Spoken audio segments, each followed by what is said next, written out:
તાજેતરમાં social media પર રાજકોટના નવનિર્મિત સાંઢિયા પુલનો એક ભાગ નમી ગયો હોવાની વાતો વહેતી થઈ હતી। આ મામલે રાજકોટ મહાનગરપાલિકાના અધિકારીએ સ્થળ પર જઈને મીડિયા સમક્ષ સ્થિતિ સ્પષ્ટ કરી। તેમણે જણાવ્યું કે પુલ નમવાની વાત તદ્દન ખોટી અને માત્ર એક અફવા છે।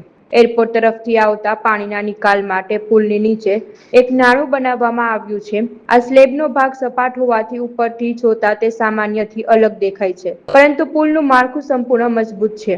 નિયમ મુજબ પુલનું લોડ ટેસ્ટિંગ અને કોન્ક્રીટ ક્યુબ ટેસ્ટિંગ પણ કરવામાં આવ્યું છે। તમામમાં પુલ પાસ થયો છે। તંત્રએ લોકોને આવી અફવાઓથી દૂર રહેવા અને પુલ વાહન વ્યવહાર માટે સંપૂર્ણ સુરક્ષિત હોવાની ખાતરી આપી। તમને હું કહું કે આ વાત છે એ એક અફવા છે। કોઈ પણ જાતની આ બ્રિજ જોઈ શકો છો, આમાં કોઈ પણ જાતનું કોઈ પણ ભાગ છે એ બેસેલો નથી।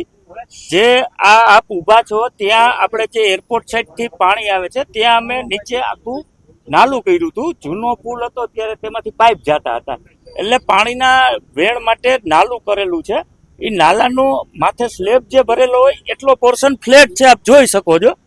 એટલા ભાગમાં જે ઉપરનું મીડિયન હોય એ ફ્લેટ દેખાતું હોય, ઉપરથી જે આવતું હોય તે એંગલમાં સ્લોપમાં દેખાતું હોય। આ વચ્ચે એટલો ભાગ છે એ એને મુજબ ફ્લેટ કરેલો હોય, બાકી કોઈ પણ જાતનો પુલ બેસેલો નથી। આ પુલ પબ્લિક માટે સુરક્ષિત છે। અમે આ પુલ માટે જે નિયમ અનુસાર છે એ લોડ ટેસ્ટિંગ પણ કરેલું છે, બરાબર। એટલે કોઈ પણ જાતની આ પુલમાં ક્ષતિ નથી। પુલ એકદમ સેફ અને સાઉન્ડ છે, બરાબર। એ સિવાય અમે દરેક વખતે કોન્ક્રીટ સમયે અમે ક્યુબ સેમ્પલ પણ લીધેલા છે, અને તમામ આમાં જે રાજકોટ મહાનગરપાલિકાની ક્વોલિટી કંટ્રોલ શાખા છે એમણે પણ ક્યુબ લીધેલા છે, અને કોઈ પણ ક્યુબમાં કોઈ પણ જાતનો પ્રશ્ન આવેલો નથી।